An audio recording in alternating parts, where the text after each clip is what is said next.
আপনি কি জানেন আপনার ভাগ্য, অর্থ আর সুখ সমৃদ্ধির রহস্য লুকিয়ে আছে আপনার বাড়ির প্রবেশদ্বারে?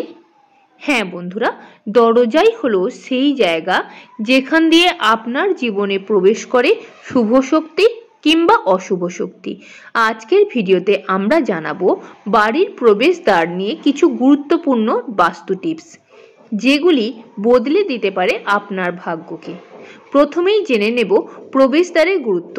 প্রবেশদ্বারকে বলা হয় গৃহের মুখ। এখান দিয়েই আসে সুখ, স্বাস্থ্য ও সম্পদ। দরজার দিক, সাজসজ্জা ও পরিষ্কার পরিচ্ছন্নতা সবই জীবনে প্রভাব ফেলে। যেমন একজন মানুষের মুখ দেখে তার চরিত্র আন্দাজ করা যায়, তেমনি বাড়ির দরজা দেখে বোঝা যায় ঘরের ভাগ্যের প্রবাহ।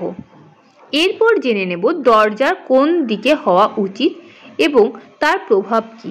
যদি আপনার বাড়ির দরজা পূর্বমুখী হয় তাহলে তা উন্নতি, সূর্যের আলো ও ইতিবাচক শক্তি প্রদাহ করে। যদি আপনার বাড়ির দরজা উত্তরমুখী হয় তাহলে তা অর্থপ্রাপ্তি ও ব্যবসার উন্নতি ঘটতে থাকে। দক্ষিণমুখী দরজা অশান্তি আনতে পারে, তবে তার প্রতিকারও আছে। পশ্চিমমুখী দরজা ধীরে ধীরে সমৃদ্ধি ও মতবিরোধও থাকতে পারে।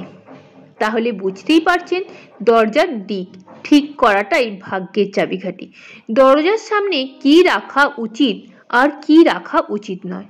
আপনার বাড়ির সামনে যে সমস্ত শুভ জিনিসগুলি রাখবেন তা হলো, দরজার সামনে রঙ্গোলি বা আলপনা রাখতে পারেন, শঙ্খ, ওম ও স্বস্তিক চিহ্ন রাখতে পারেন, পরিষ্কার তোরণ ও ফুল রাখতে পারেন, সন্ধ্যায় প্রদীপ জ্বালাতে পারেন।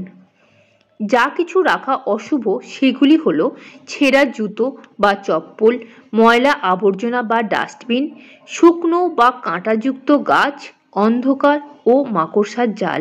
মনে রাখবেন, দরজা পরিষ্কার ও আলোয় ভরা থাকলে শুভ শক্তি প্রবেশ করে। এরপর জেনে নেব দরজার রং ও সাজসজ্জা কেমন হওয়া উচিত। লাল দরজা থাকলে তা হলো সাহস ও শক্তির প্রতীক। সবুজ দরজা তা স্বাস্থ্য ও শান্তির জন্য। নীল রঙের দরজা সমৃদ্ধি বৃদ্ধি করে।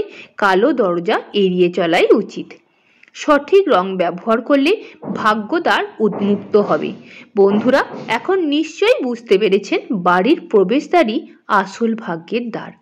আজ থেকেই শুরু করুন দরজার যত্ন, আর দেখুন জীবনে আসতে শুরু করবে অর্থ, শান্তি ও সমৃদ্ধি। যদি ভিডিওটি ভালো লাগে তবে লাইক, শেয়ার অ্যান্ড সাবস্ক্রাইব করতে ভুলবেন না। কমেন্টে লিখুন আপনার বাড়ির দরজা কোন দিকে খোলা আছে। ধন্যবাদ, ভালো থাকবেন।